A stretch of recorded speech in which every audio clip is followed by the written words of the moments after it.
Con el gusto de siempre le doy la bienvenida al doctor Raimundo Tenorio Aguilar, profesor emérito del TEC de Monterrey. Raimundo, ¿cómo estás? Llegamos a la orilla, es viernes.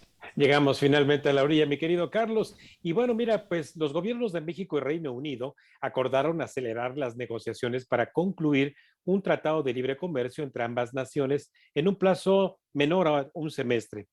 Hay que recordar que en diciembre del 2020, el Reino Unido y México acordaron mantener a partir del 1 de enero del 2021 las preferencias arancelarias con las que se había beneficiado el Reino Unido en el marco del Tratado de Libre Comercio entre la Unión Europea y México. México tiene vigente un acuerdo de libre comercio con todos los 27 países miembros de la Unión Europea desde el 1 de octubre del 2000.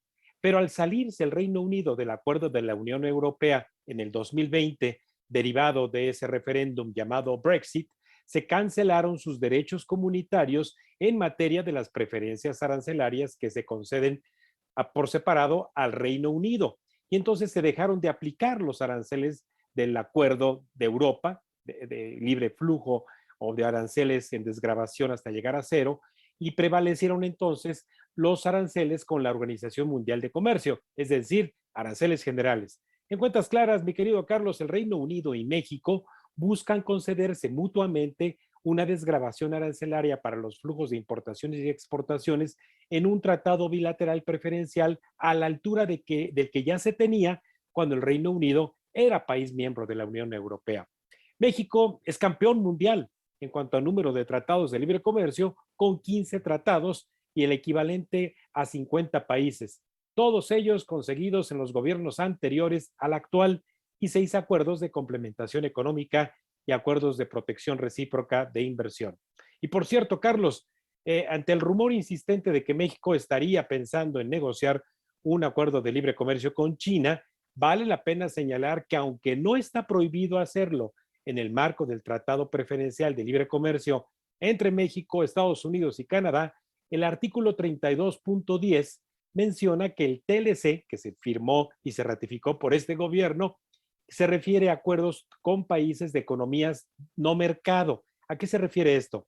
Que la suscripción de cualquiera de las partes, ya sea Estados Unidos, México o Canadá, de un tratado de libre comercio con un país que no sea de economía de mercado, permitiría a las otras dos partes terminar el acuerdo, es decir, el TEMEC, con una notificación previa de 6 meses y reemplazar a ese acuerdo con un acuerdo bilateral. ¿Qué quiere decir esto en pocas palabras? Que si México llegara eventualmente a acordar un tratado de libre comercio con China y lo firmara, al día siguiente Estados Unidos y Canadá denunciarían el término del TEMEC, algo que a todas luces es un escenario catastrófico. Así que no cree usted nada de que ese acuerdo entre México y China va a poder llegar a feliz puerto. Estamos bien con China en el marco de la Organización Mundial de Comercio y ahí está todo controlado y todo vigilado. Y mañana, Carlos, por recordarles la repetición de Cuentas Claras a las 6 de la tarde en el 34.2 AMX Noticias. Muy bien, ahí estaremos pendientísimos. Raimundo, un abrazo, buen fin de semana y no nos despedimos. Ya lo creo que hasta el próximo lunes, mi querido Carlos. Gracias, el doctor Raimundo Tenorio Aguilar.